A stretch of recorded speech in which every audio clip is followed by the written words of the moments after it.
What is going on, beautiful people? Welcome back to the 817 podcast, where we talk about the lovely city of Fort Worth, Texas. We get into politics, business, culture, news. If it impacts you as a Fort Worthian, we discuss it. We give you one big story, 3 short stories, wins, losses, and actions. We have a special guest, Shahd Arnaout, who is the sister-in-law to Wael Tarabishi. Welcome to the show.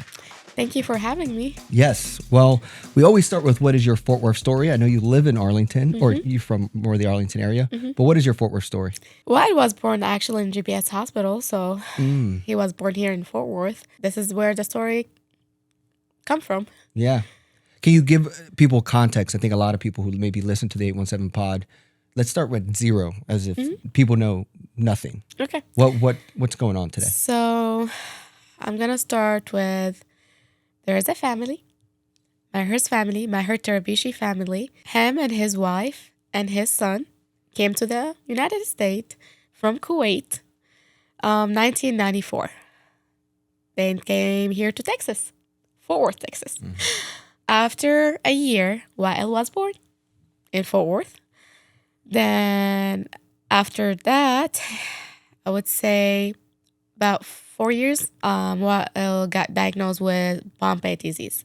Pompe disease, it's a very, very, I'm going to say a monster disease. It will hit your muscles. You will not be able to grow up as the other kids will grow up. So that's where it starts from. That's when Maher decides to be his doctor, his nurse, his best friend, his soulmate, his everything. Because imagine your son, your child, cannot move, cannot walk, cannot eat, and then he doesn't go to school.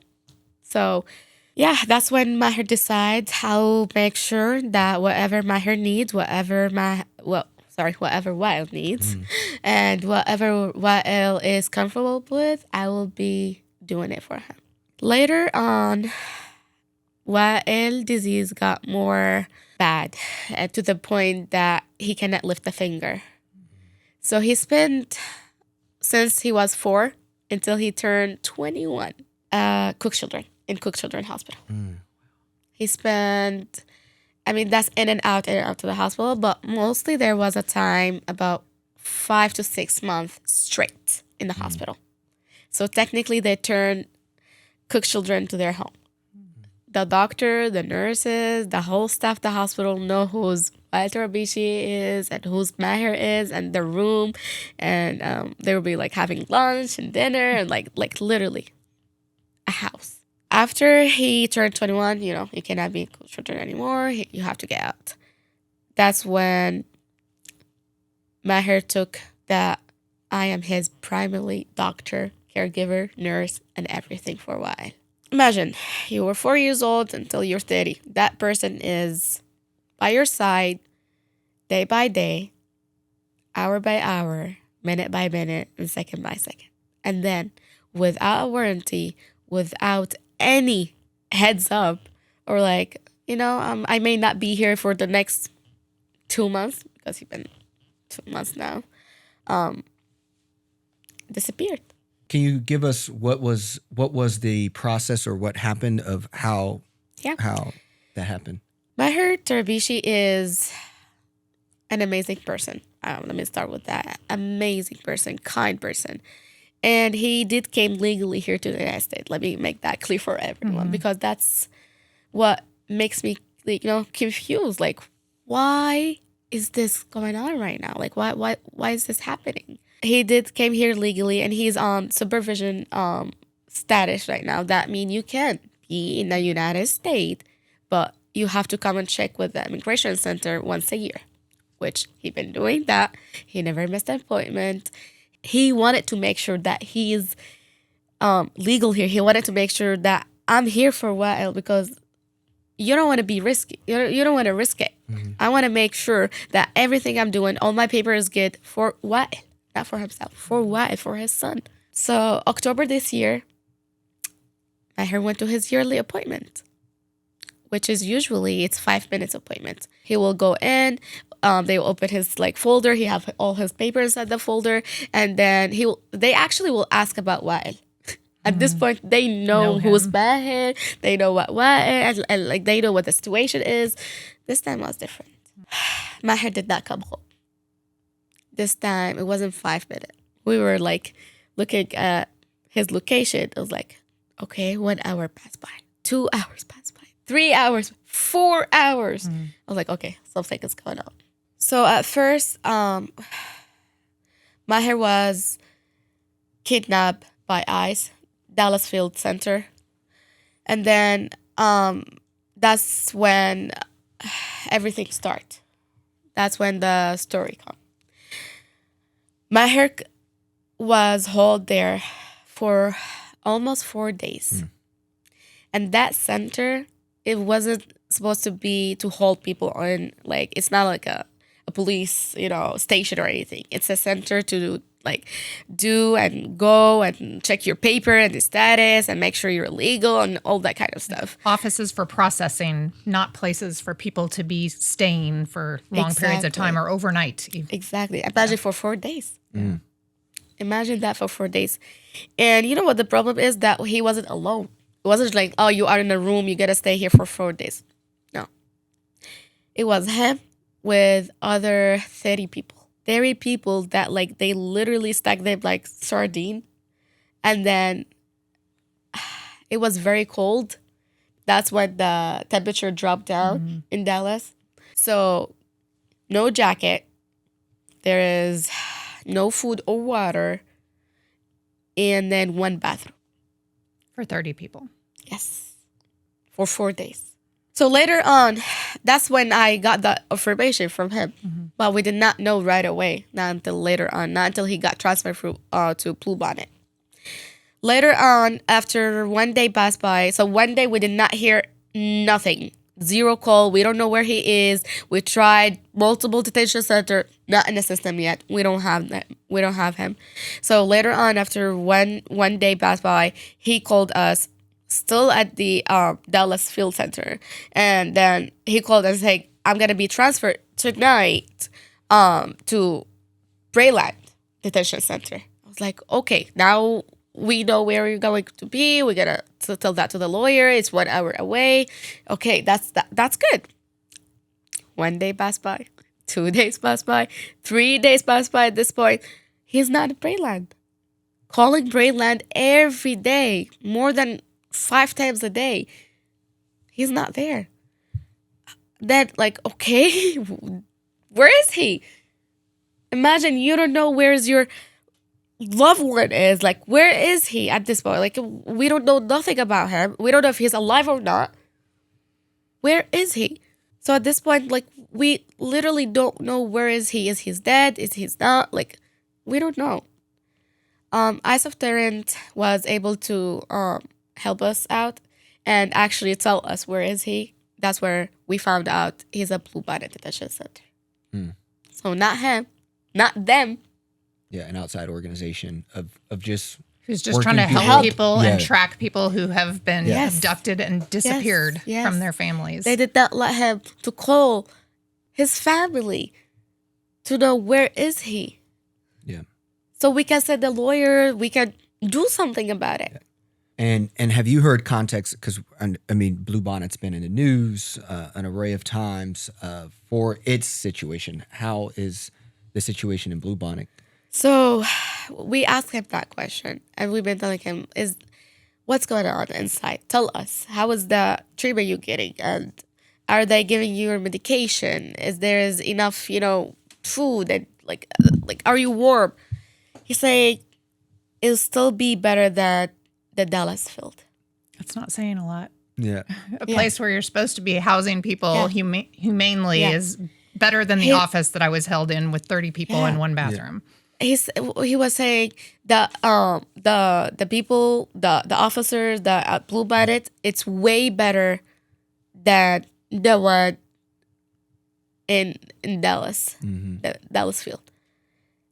the officer in Dallas Fleet, when Maher was trying to stand up for himself and trying, like, just open my folder, like, I'm illegal here, I have my paper, I think you got me mixed up.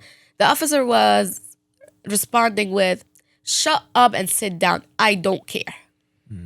Imagine you telling that for a person that never in his life went to inside the police station. Yeah. A 62 years old man. Again, he's not criminal. What does the lawyer is saying today, right now, in the sense of what's happening from that level? They're working on it. They are the legal team. The whole legal team is working on getting Maher Tarabishi out because Wael needs him. One person job, and now it takes 5+ people to do what Maher was doing. Because he was dedicated 100% to that job, and the rest of you have other jobs and other obligations. We were resting. We were like, Maher got it. Yeah. Mm-hmm. You know? Yeah. And Wael didn't want anyone to do it but Maher. Our life got upside down, completely upside down. It's very, very difficult and hard to do what Maher was doing. When Maher was here, Wael didn't need to go to the hospital that much. That maybe, like, I would say once a year if something really, really bad happened. Other than that, right now he's been twice. Twice in the hospital. Yeah, and I know we have photos as well, and I know he's currently in the hospital, correct? He's still, yeah. And so Since December 24. So Wael today is currently in the hospital, and you were saying to us that wasn't a thing really when Maher was here. No. And so this almost 90 days now we're looking. We're almost at, what is it, 3 months? You said October 28th? Yeah. So actually, in February 5th, it's going to be 100 day. Wow. So how is Wael? Not doing well. He's on anxiety medication right now that he wasn't on before. And antidepressant medication. When Maher was here, He didn't need that. no, he did not even think that he will ever need it. Because technically, he was everything for him. His best friend, his soulmate, his dad, his nurse, his doctor. They will be, they will watch sport and they will watch movies together because Wael is a huge fan of Cowboys and basketball. Lucas, I'm not really familiar with names. Luka Doncic, probably. Yes, he's a huge, and he got so sad when I guess he got traded to the Lakers. Yes, Yeah. And imagine, like, he's sharing all of that with one person only, and now that person, it's completely off your life. Every time Wael tried to talk to his dad, he can't. He'll start crying right away. Right away. That emotions that he have inside of him, all he can do is cry. Wael right now is at the hospital since December 24. And actually he's having a surgery tomorrow. And he's very scared to have this surgery. Because all is going right now in his mind is, I'm going to die. Because he have to be under anesthesia. And his condition makes him fragile. His heart cannot handle anesthesia. And he's very scared. Well, and it seems like people keep saying that the people that ICE were going after were people who had done something illegal or who had been, criminals and all of the dangerous to society and all these types of things. And your explanation and description of what he has been in this community and to his son for all of these years, following the rules, flies in the face of all of that. So for anyone who is looking at this and finding excuses and thinking that this is something that's okay, this is an example right here in our community. That's right. He doesn't even have a speed ticket. Yeah. I'm telling you, he was making sure that I am 100% good. Yeah. I supposed to take the people criminal and not following the law and all of that. Well, right now, they're doing is, I don't care if you're criminal or not. I don't care if you have a speed ticket or not. I will dig in and find something to take you in. Just trying to fill a bed, I guess. Yeah. Maher never missed an appointment. So, and that's a good point. You know what? I'm going to the appointment that you guys put for me. So I be illegal here and my status is good and everything. And then you kidnap me from there? Yeah. That's mean it's yours. So it's a trick. They're tricking people here. If you don't come to your appointment, we're going to show up at your house. If you want to come to the appointment, you're going to, we will be up anyway. Yeah. Where's the human right? Where's that I have the freedom of speech and I can speak up for myself? And that's exactly what he was trying to do at the office. All he said is, look at my file. And he come with, shut up and sit down, I don't care. That seems to be something we catch in recordings a lot with people who are dealing with interactions with ICE, yelling that they don't care and shut up and being incredibly rude. Yeah, and using very, very rude words. And for what? Well, and it's looking at it, I know Dallas Morning News recently had an article about this, and it talked about in the first 9 months of the Dallas ICE Center, 62% of those arrested by agents in Dallas office had not had a conviction or crime.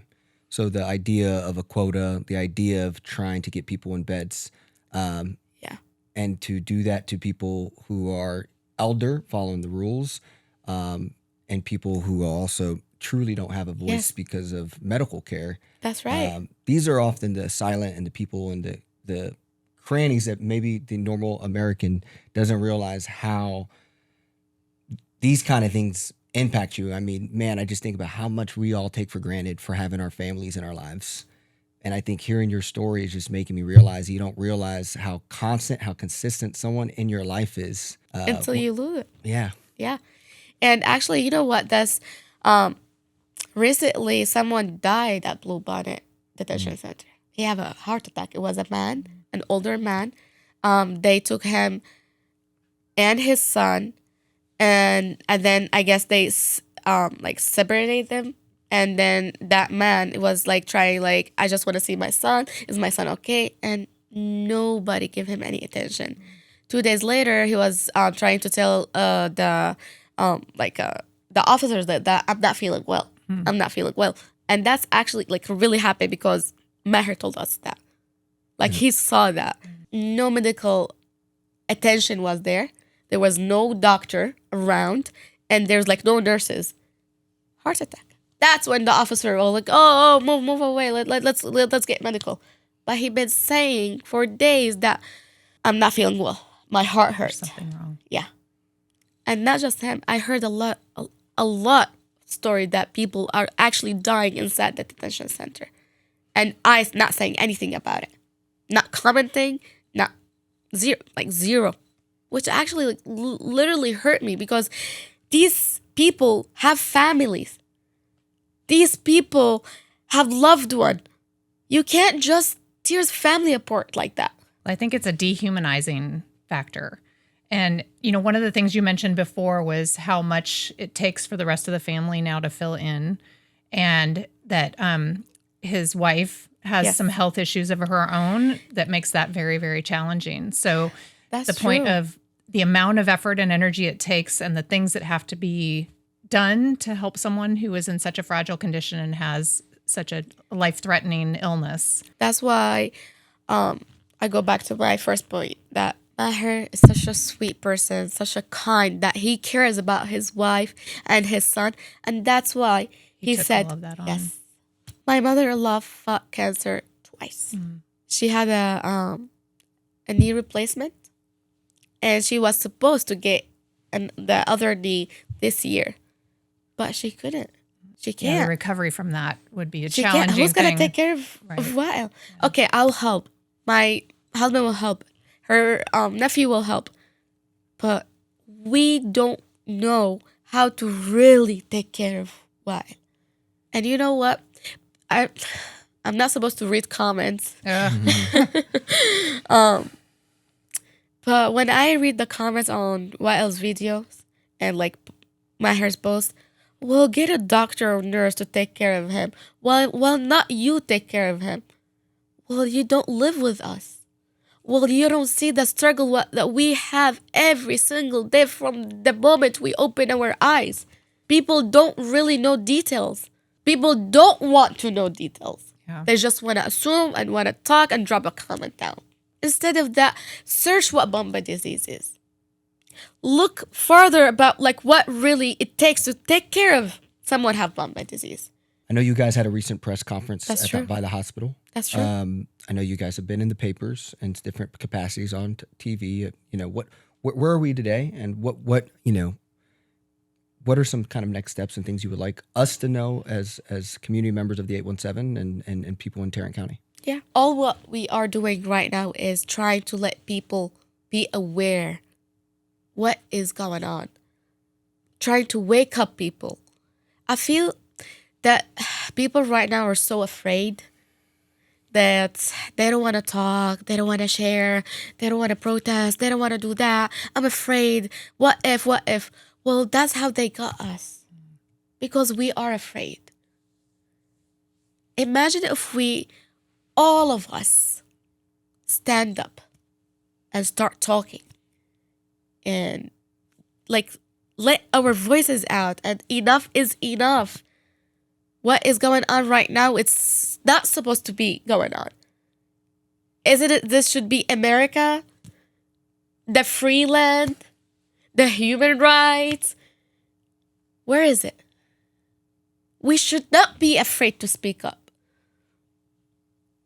So right now, what we are doing right now is to have the press conference to let people know, to like contact this person. Maybe he will get our voice more up, more people can help. Mm-hmm. And I do have a hope, actually. I do have a hope that if we really stand up and talk more and get more people to like help, we'll let Maher out. And not just Maher. Thousands of people. Maher is lucky right now that his story is out. But imagine the people that doesn't have no one. I heard a lot of story that a lot of families, they don't know where their loved one is. They know they know ICE took them, but where? Some people actually got moved out of the country, like just put them on the airplane and flew it. And it's not like they're like put them back to their country or like back to where they came from. No. It can be a country that you don't even speak that language, or like you've never been there. Like, so why I'm here? All I'm asking is from our community to speak up and be together. And let's just show them that we can do it. And I feel like when people start doing that, they will be afraid. Oh, people know now. Oh, people aware now. You saw what happened in Minnesota. In the middle of the day, in front of everyone. And cameras. Yes. I feel like they're not afraid. Like, we can do whatever we want. We have the power. Well, we do have the power to our voice. If they are using this kind of method to do whatever they want to do, well, no. It shows that they are wrong. Because we're not using any of that. We're using our voices. We're using our rights. And again, it does not matter where are you coming from. It does not matter what your skin color is. That I don't know why people doesn't understand that. You are a human being. You are a human. So just be a human.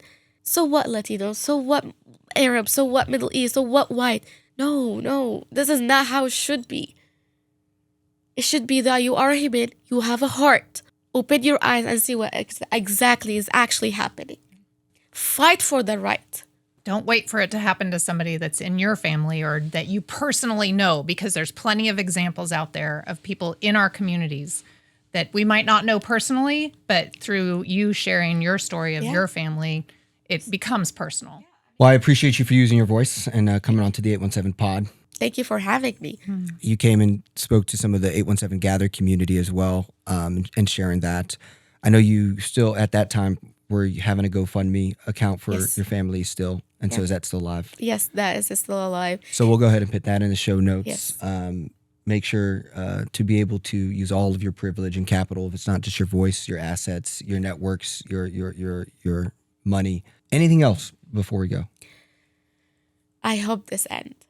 And I know from my heart that we can put an end to this. But we're not, I don't think we're doing enough, actually.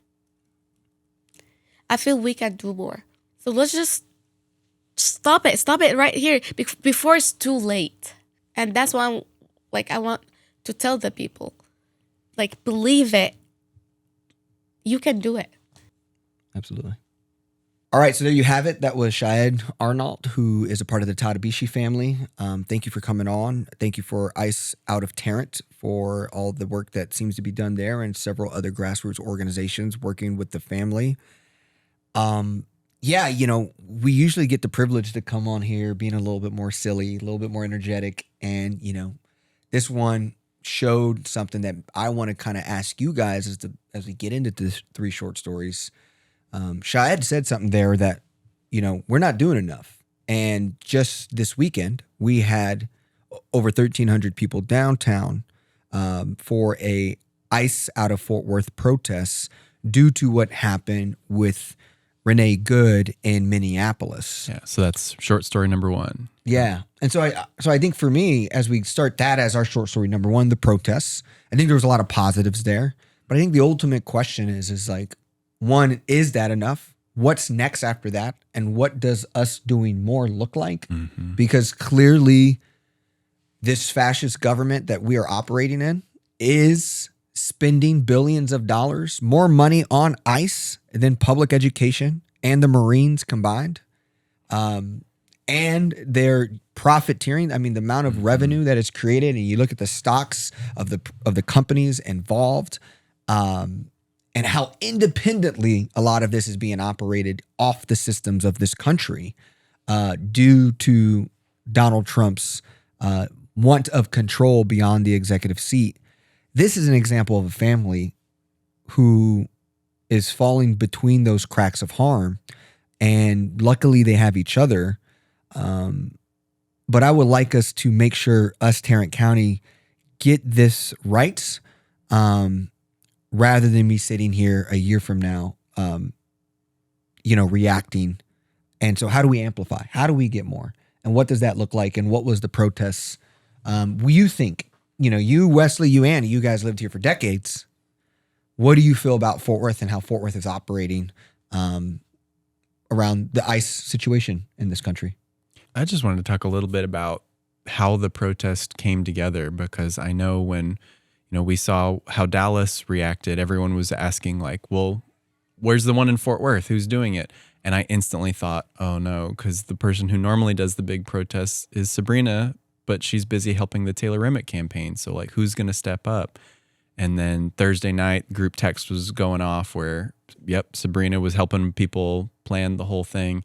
And Friday, I got a call from Sabrina trying to, help work out some logistics. And we were both kind of commiserating over, we really need more leaders in Fort Worth, more people who are willing to take up the mantle for big things like this, because a lot of times it falls on the same 5 or dozen people, and it's a lot of work. Yeah. Whereas if more people helped out, it would be less work for anyone. But I feel like part of the problem is that we see how much work it is for those few people who are stepping up.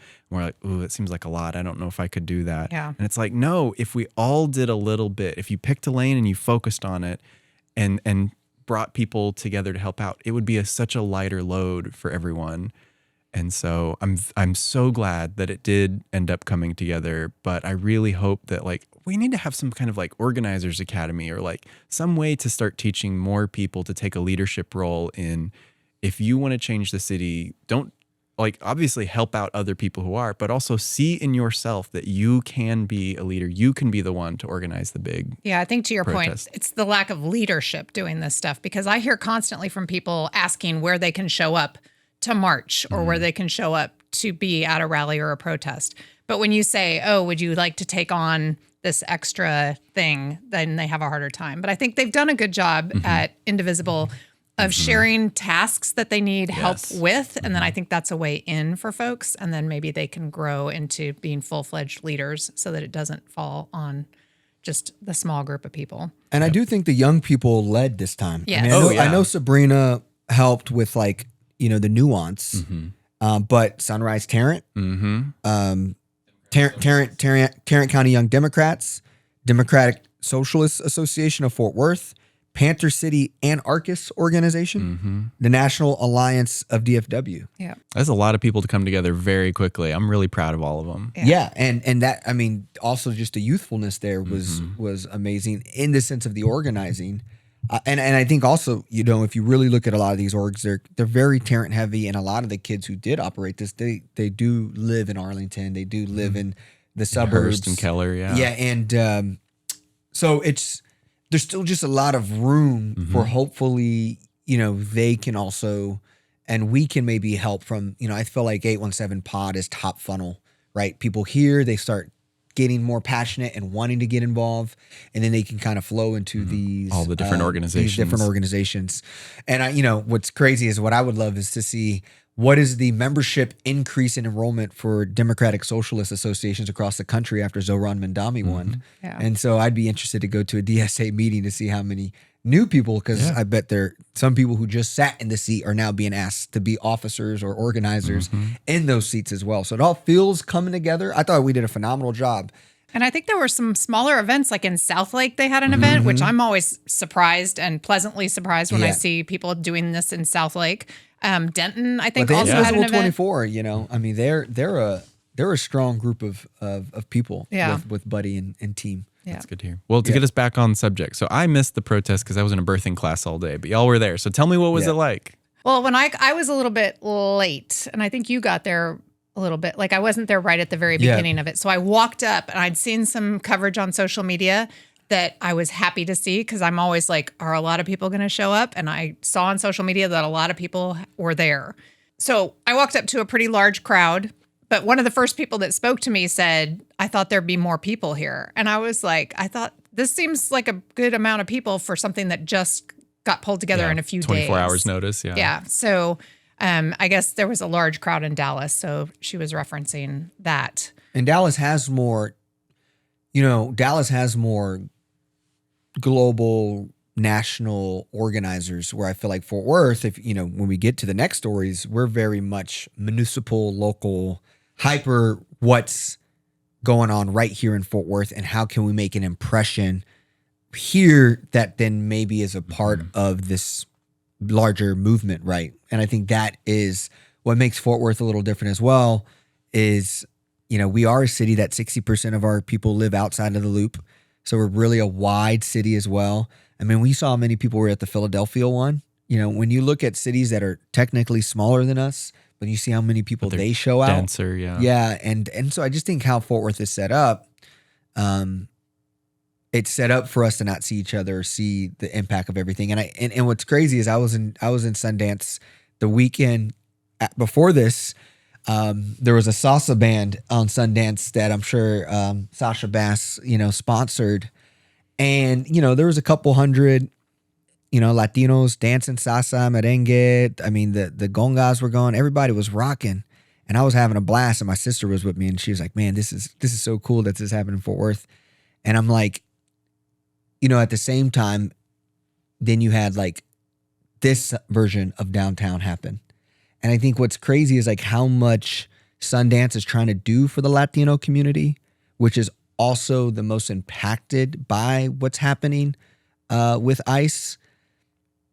I just wonder, like, what is that impact on the Latino community? Because if we're being honest, when we look at who was at the rally, it's still predominantly white. It's still predominantly organizers and people who are kind of involved politically.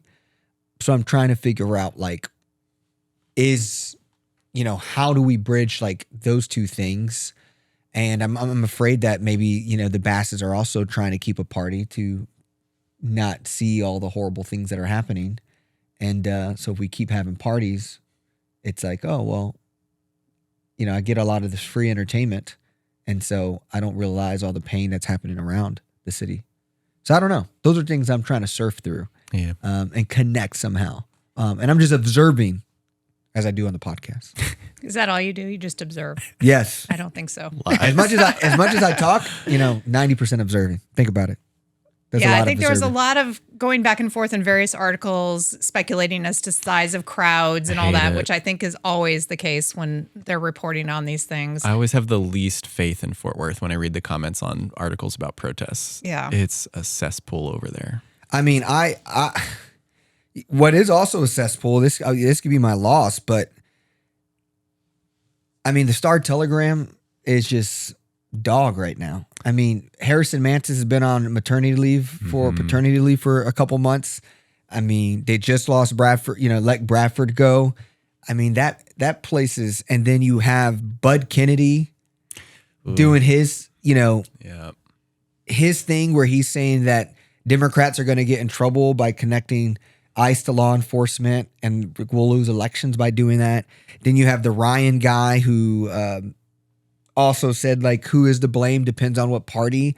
Like, are you really, like... Not helpful. Yeah, and it's just not. And it's the dilution of the things that you just hear from Shahd, right? It's like, it's diluting these things to keep your comfort. Well, technically they're not together. Oh, and that's just for people to keep their comfort and continue to ignore. And you're starting to write like that. And that just shows, honestly, I think, what's funny is we had some people in the Discord agreed with Bud. But I also think like one person, two people maybe at best. But like also demographically similar to Bud. Similar like generation. Similar. And so there's that gap. But then what's crazy is you got the anarchist speaker up there ripping it, crushing it. And then you got a bunch of, Bud Light looking, people in the audience. So it's like all also, kinds, yeah. Which is also like really exciting in a sense of like, obviously there's a lot of learning happening in Fort Worth and there's a bunch of ideas. I feel like the whole left showed up in Fort Worth from like different ideologies. Mm-hmm. And the that's big tent. Yeah. So that the big tent was there and that's a win. Yeah. And I'm just not sure like, but it gives us an reporting? opportunity to keep having those conversations with folks that maybe aren't quite there yet. Because I had a couple of those yesterday at some of the things that I went to. People, asking questions about going back to that whole electability thing and all those kind of things. And I am having an opportunity to share with people things that I've learned. I think where I have a hard time is like, I already feel like a lot of times I sound crazy to people on the podcast. But sometimes I want to say, should we be at the point where we have to start hiding people in our houses? Like this whole, like, I'm talking about electability is like, I don't know if we're at the point, like, we probably are more at the point of what should we be doing for our people? What happens if, something happens to the Tarabishi family and, these things are real. Like, and so I just think it's like, what's stressful to me is like, I still have to talk to you about cops and electability when we're in like much further down this regime that is taking and snatching people. And I'm just tired of having to like go into spaces. It's like, oh, but you're still only here at the Baby Bop stage. And I'm going to play the Barney video for you so you can finally start seeing what you might need to see, even though you're so far behind. And it's just like, that gets exhausting. Yeah, it does. Well, let's switch to a happier subject. What's short story number 2? So I'm very pleased that short story number 2 is happening, although I'm not pleased that it took as much energy and effort from all of us to get people, speaking of trying to convince people of the right thing to do. But the Fort Worth City Council is considering restoring more chances for the public to speak. I think a lot of credit goes to Chris Tackett showing up at a council meeting with a solution, as they kept saying we should do. And because basically I think that the proposal that the council is looking at on Tuesday is what Chris Tackett proposed. Yeah, exactly. And It answered all of the things that they had said they were concerned about and trying to address with their reduction and their moving to having public comment be standalone meetings. I think it became very clear with all the things that people were saying at public comment meetings that they were not getting the result, and it was looking worse and worse for them. So a few of them have had a change of heart, quote unquote. Michael Crane specifically, yes. And going back to context here is public comments is where you get 3 minutes to speak at. Sometimes you get 3 minutes. Sometimes you get 3 minutes, but you get to subject. speak at city council. Before 2021, you were able to do this at every city council meeting, but then they started creating these independent, standalone public comment meetings. It started with 20, and it got all the way down. By the time we get to 2026, 5 years later, we were only going to have 10 of these public comment meetings, which were poorly attended by the council and really just an echo chamber because nothing really happens because it wasn't tied to any votes, agendas. And so people would just show up talking to the ether, and then people just sat there, and then we would leave. So they were really ineffective.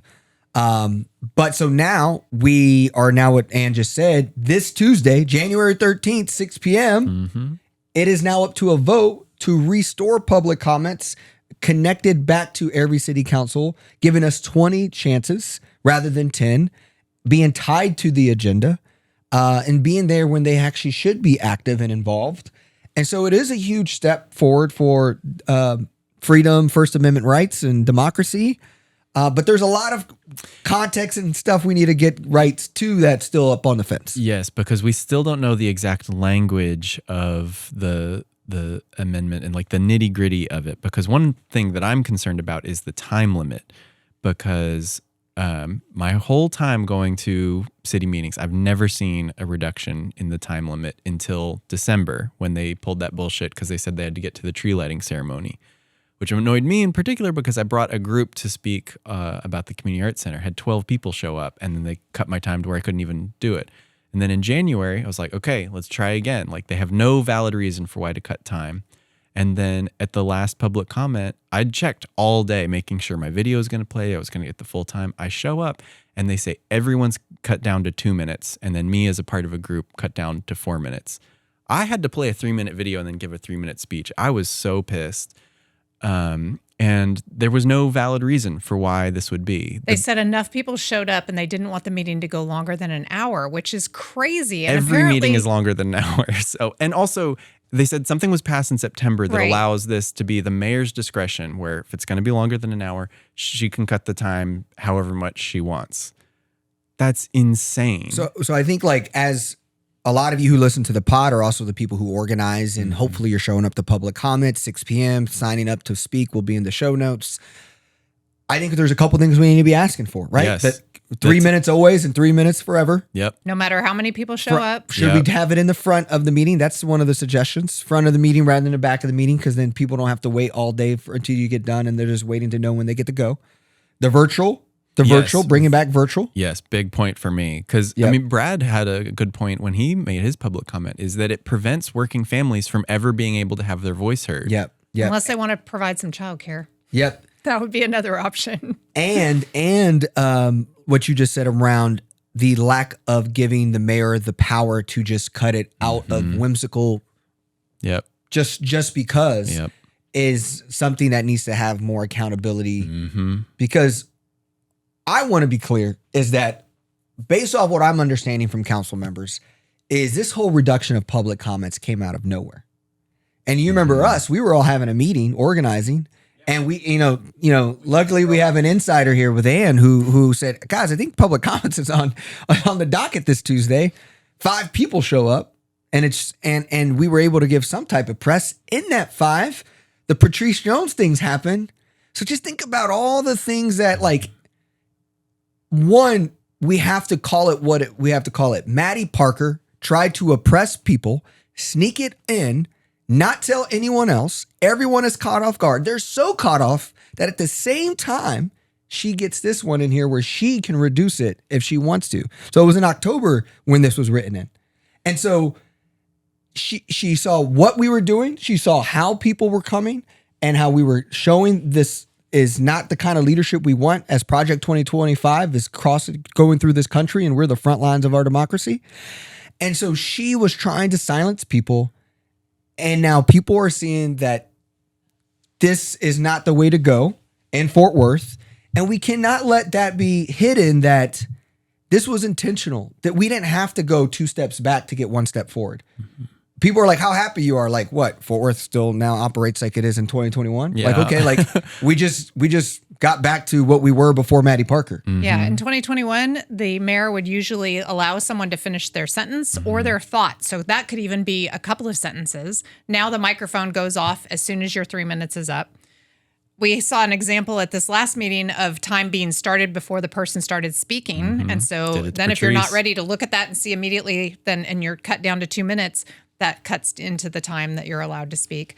And then I think that the city secretary read a whole lot of rules at the beginning of this last council meeting that talked about getting arrested for a variety of things. For clapping. And I don't think any of insane. that was something that they were saying before. And it's getting to be more and more like commissioner's court. Exactly. Where in council meetings, we have always had the ability to express, briefly, appreciation or disappreciation of the various things that speakers say. Not to the point where you're interrupting the speaker to the point where they cannot continue being heard by the body, but just reacting, clapping, snapping your fingers if you don't want to be quite so disruptive, any of that kind of stuff. And now it's starting to feel that oppressive way. So the hope is that by adding it back in at every meeting, that we don't also, I think there should be a conversation about these very limited restrictions that are being put on 100%. audience as well. 100%. Yeah, I mean, we had signs and, we couldn't. Nobody had ever said anything about signs before. We couldn't lift signs up.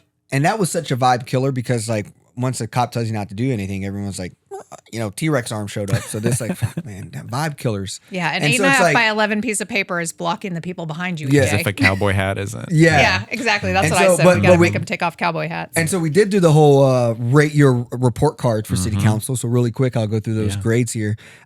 City of Fort Worth, so we had over 150 submissions. City of Fort Worth got a letter grade of a D. Mayor Maddie Parker got an F. City council overall average was D plus C minus. And then when you look at it, best to worst, average ranking by council, Deborah Peoples got the only A. And then Chris Nettles, B. Mia Hall, B. Elizabeth Beck, B. Jeanette Martinez, a D minus. Macy Hill, F. Carlos Flores, F. Michael Crane, F. Charles Lauersdorf, an F. So those were some of the comments that were shared. And then we had a lot of people show up to speak. I mean, 47 people signed up to speak. There was a group for some other things as well. But all in all, I felt like we did okay. But because they kind of put all these restrictions and they cut it to 2 minutes, there was a lot of anxiety and With a lot no of notice scare either. that we just didn't own the room like the people usually do when we do this. And I want people to know if that was your first time at public comments, like don't like they want you to feel like this doesn't matter. And so they're trying to create an environment as if this doesn't matter and what you're doing doesn't matter. And that's why they're willing to cut you into 2 minutes when you spent all this time to get to 3 minutes. These things are on purpose because Maddie and the mayor and the people who's working with her doesn't want us to actually be able to be 110%. Because when we're 110%, you've seen some historical moments in City Hall. And so I was so irritated because it could have been a moment. And there was a lot of things in that room that that was going on that people will see moving forward with just the people who were covering the council. And so I was just like, man, I wish there was more what was happening in 2025 in the room in 2026 as a start. So we could really start with a boom. But we'll get there. And now we're at the point where we're showing up this Tuesday at 6 p.m. to get there more often. Yeah. So short story number 3 is talking about that Tarrant County GOP is challenging some of the signatures on the petitions for some Democratic candidates that have been filed to run and be on the ballot in the upcoming election. Many of you have been out in the community and seen this collection of signatures in order to be eligible to be on the ballot. And I believe that those petitions go through the various parties. So the Democratic Party is the intake for those petitions, and they verify signatures and all of that and make sure that people have filled out their applications correctly. The first I heard of this story was actually on the Republican side, that there was some challenging going on between Republican candidates of people's eligibility because of filling out the wrong application form, filling out a federal application form for a state office. But then quickly started to hear that the GOP was going to be challenging a whole slate of judges on the Democratic side, which, first of all, it's kind of a rare occasion to see so many Democrats file to run for office. And there was a great concerted effort on their part to get good candidates and to get signatures so that they were eligible to run. And what this forced was the Democratic Party had to go back and basically re-verify and let everybody know that these were valid signatures and petitions and all of that. Yeah, I was at the Democratic Party office during the filing deadline, and I could hear them going through those signatures with a fine-tooth comb, making sure that everything was perfectly accurate and could not be contested. So Yeah. it seems like a bullshit effort from the Tarrant GOP to not have competition.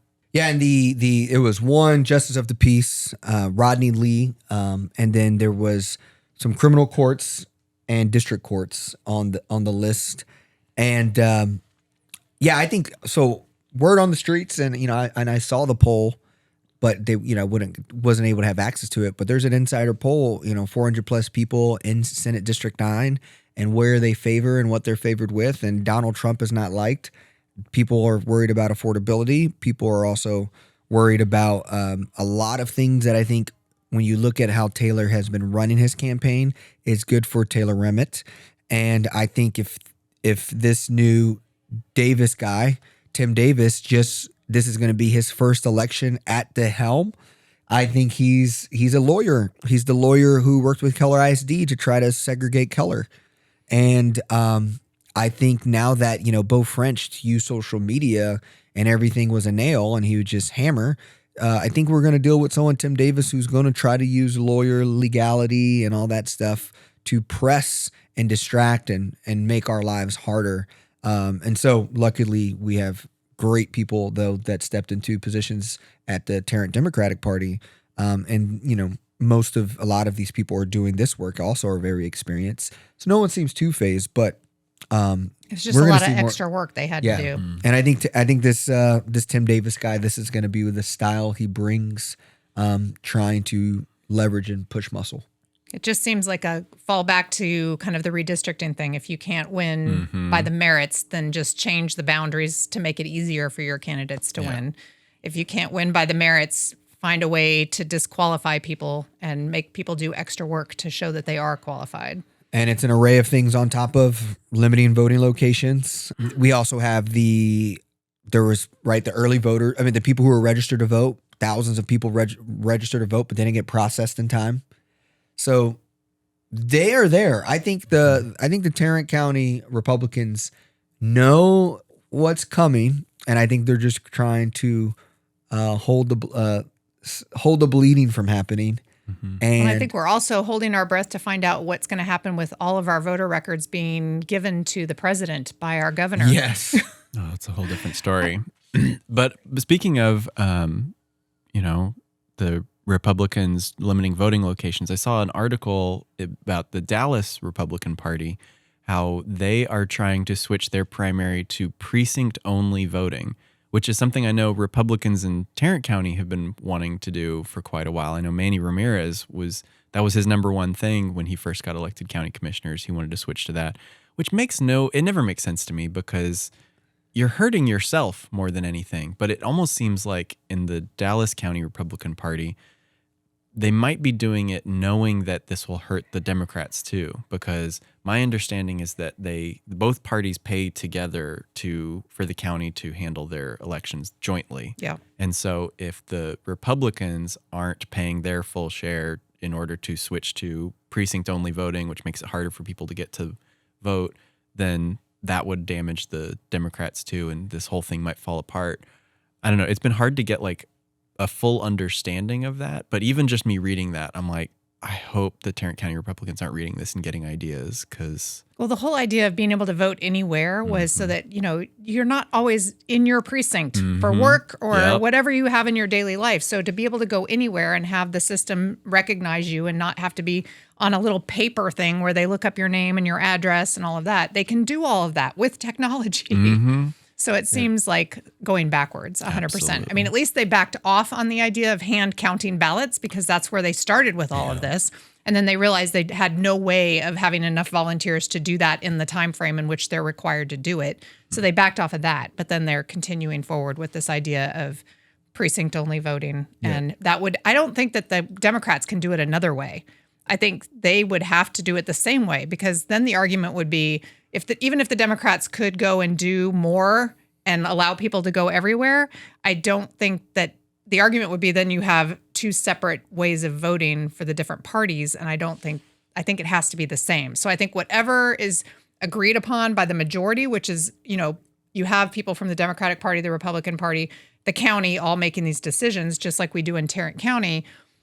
Whatever the majority says applies to everyone. Yeah. The Democrats don't get to go and say, well, we'd like to do it in a more inclusive way that allows our voters to have more access. I just wish we could do away with separate party voting entirely because having to go up to the different table. Well, just whoever ends up in the office, we all have to deal with. So it's I want the best Democratic candidate. I want the least worst Republican candidate so that whoever ends up, I don't hate, Well, it'd be nice if people who actually ran for office thought they were serving all of the people, regardless of which party elected them.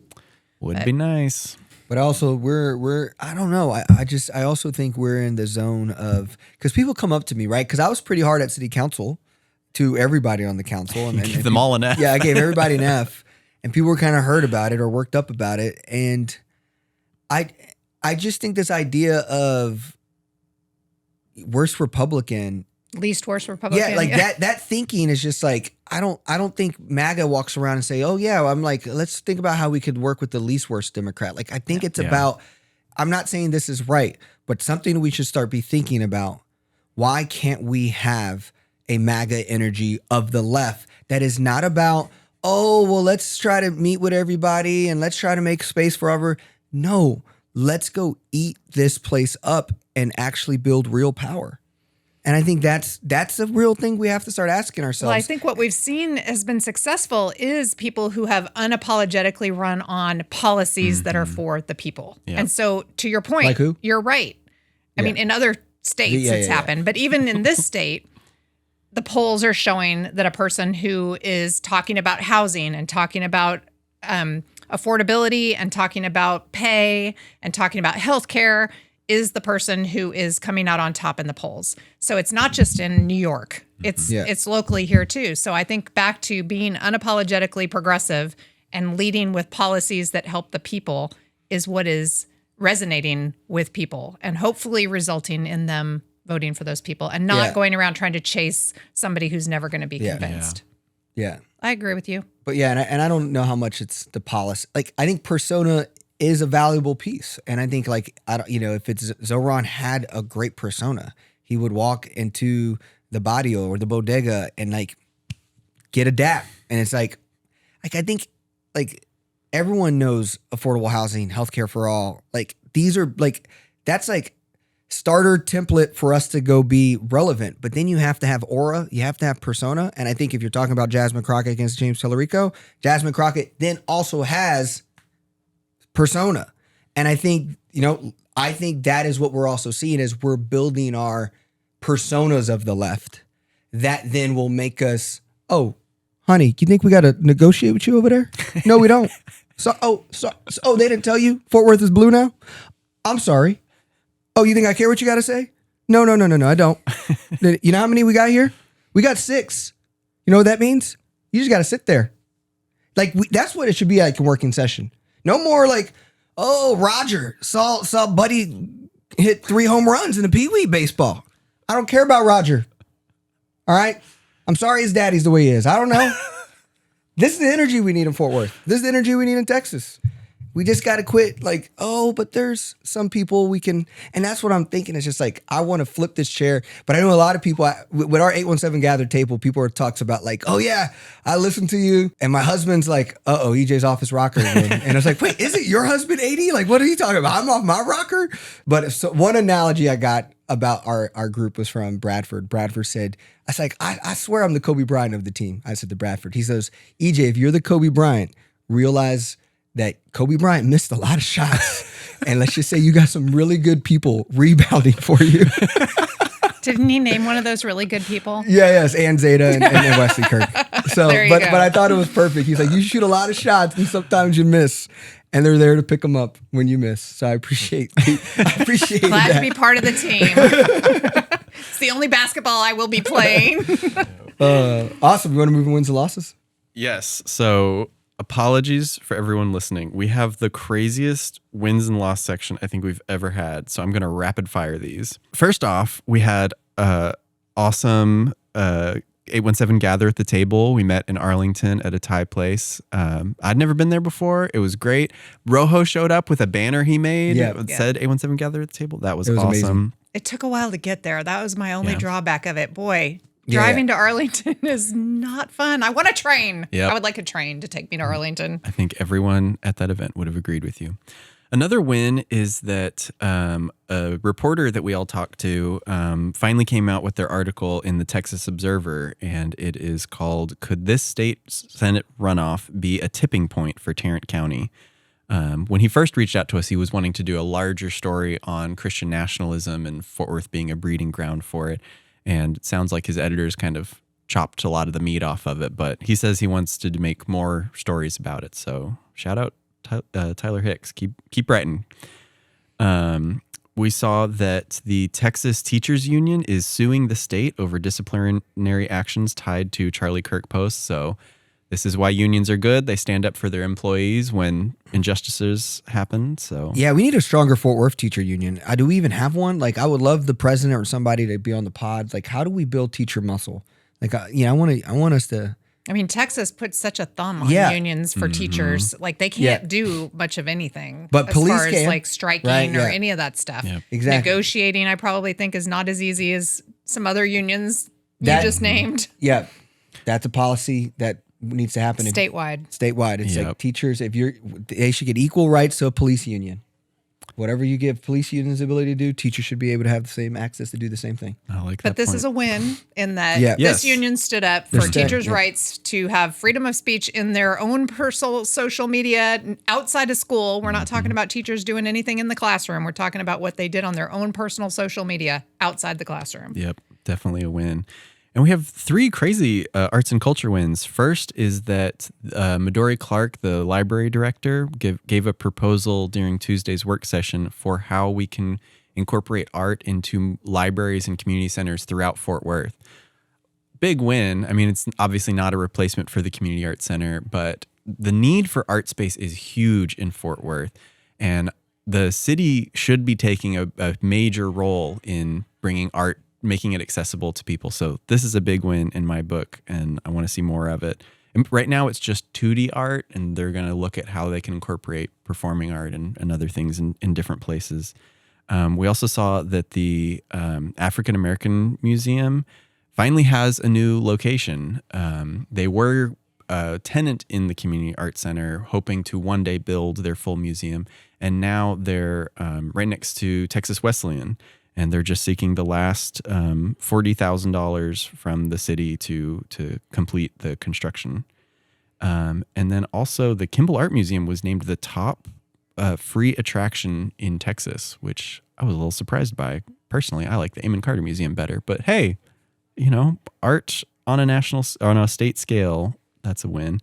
And then we have 3 transit wins. Anne, you want to rapid fire these? So the first one is an article about day tripping on TexRail. Grapevine, North Richmond Hills are popular with riders. I can attest to that from personal experience. Watching the numbers of people that get on and off of the train in both of those cities is amazing. Mm-hmm. They're both working really hard at the transit-oriented development around those stations, and that is just growing. So Fort Worth could take a note from that as well with some of the more robust transit-oriented development around our stations that are outside of downtown. Absolutely. The second one is that a bus route extension from Stop 6 to the Cultural District is coming. Yay. And the Arlington City Council is going to hear a new recommendation on plans to reimagine downtown. So I know that last one is a little bit more focused on like skyscrapers and zoning and land use and all that. But, you know, I feel like the bus They're route, doing some mixed-use walkable zoning in Arlington.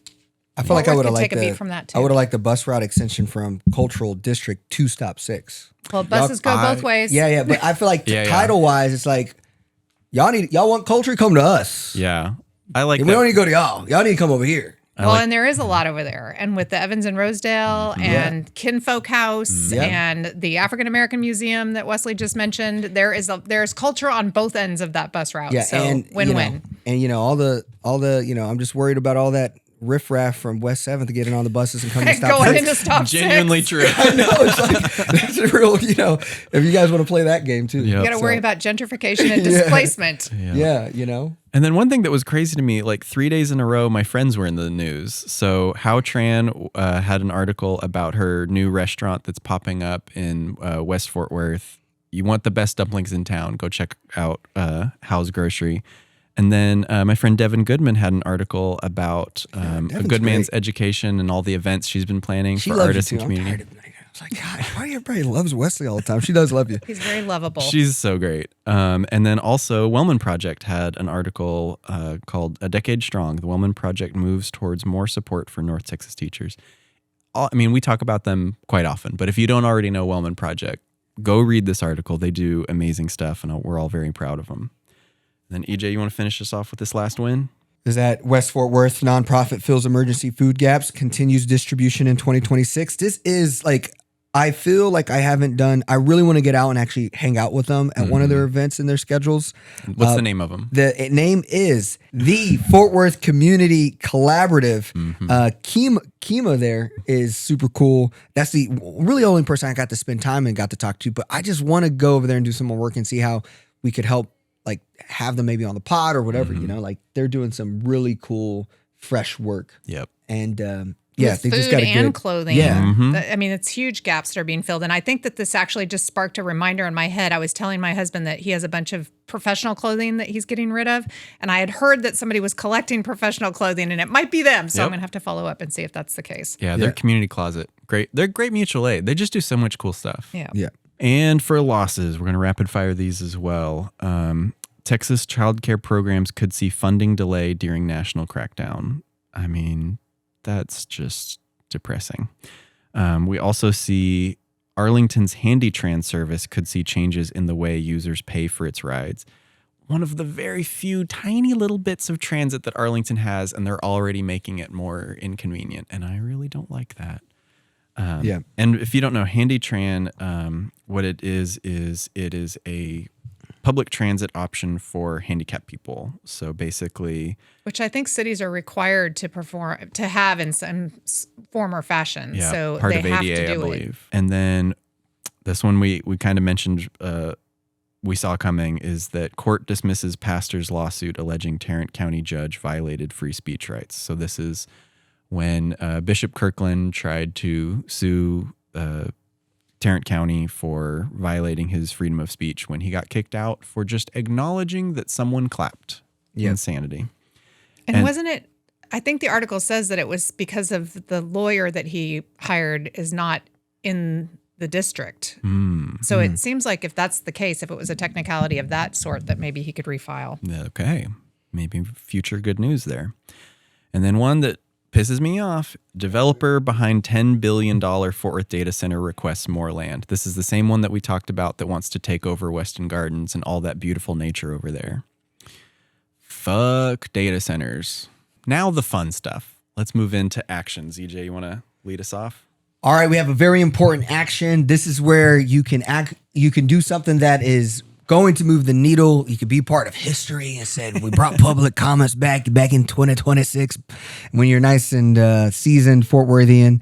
January 13th, 6 p.m., we are having city councils vote on public comments, sign up to speak, and share why you want democracy, why you want to have involvement. This is, to me, imagine if this went the other way, where we had 0 public comments and you couldn't have your voices heard. You have to fight for these basic things, and sadly, that's where we are.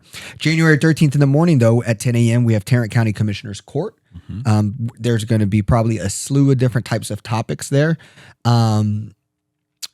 I would recommend, if you have time, to be there, at least be present. And if you can speak, they usually do public comments at the end. I'm going to try to speak on something. Who knows what it will be. Yep. But and remember, that's the only county commissioners court meeting of the month. Yeah, So once a month, those people meet for a very high salary. January 18th, we have the 817 Gather at 10 a.m. Yeah. A lot of people have been asking me about it. We have a new 817 Gather Instagram. Yes, we do. And basically, this Instagram is private. So it's only for the OGs. If you actually come to the Gather, if I could say I love you, like I will see you and I say I love you because we are 817 gathering together. That's who the Instagram's for. So it's private, so we could have posts, shares, and just to be able to have a more like insider conversation. But I see a lot of people I think we have like 100 people waiting to be added to the 817 Gather. But I'm like, you never been to the Gather. So if you want to be in the private chat, You have to gather. You have to gather. And so you come to the Gather on the 18th. Join the Discord. I believe on the 817 Gather's bio has the link to join the Discord, join Correct. the event. So if you want to know how to join the Gather, go check that out. Yep. So there's that. January 21st is early voting for Taylor Remmett. January 31st is election day for Texas Senate District 9. It's also important to get prepared for February 17th, which is the Democratic primary right around the corner. So you're going to also have a debate, James Tellerico against Jasmine Crockett. That's ran by one of the labor unions. Yep. I think that's next weekend. Streamed too, so Yeah. you can see it. Maybe we'll be able to talk about it. See, this is like, if we had time and we weren't also like, doing all the other million things we do, it'd be really cool to like stream us watching it together. Watching it. It's like, oh, there's Father Tellerico going at it again, doing his part. But anyways, that's that. So that was a long and varied conversation with an excellent guest. We're really appreciative of the sacrifices being made by the family to raise awareness and let us all in Tarrant County know that these things are happening in our backyard too. It's not just something far away from us. And then all of our short stories, long stories, and wins and losses. Hopefully you're not too overwhelmed, and hopefully you continue to come here to the 817 podcast for your information and community engagement and discussion about various topics that are important to all of us. And I want you to go like this to the camera. I am And I want not you going to say, to do that. fuck ICE! Although I keep seeing a t-shirt in my social media thread that says I'm 59 plus 1, with the 1 being the middle finger, which I will be next year. So I don't know if they're trying to tell me something. We got to throw a party. 6-0 party. That's true. Yeah. 6-0, I know. It's Yes. crazy. I can't You're believe in your it. prime. I hope so. 6-0 is the prime. Being old gets older and older the older I get. There we go. Yeah, no. Let's make it happen. Cool. Yeah. Thanks for listening.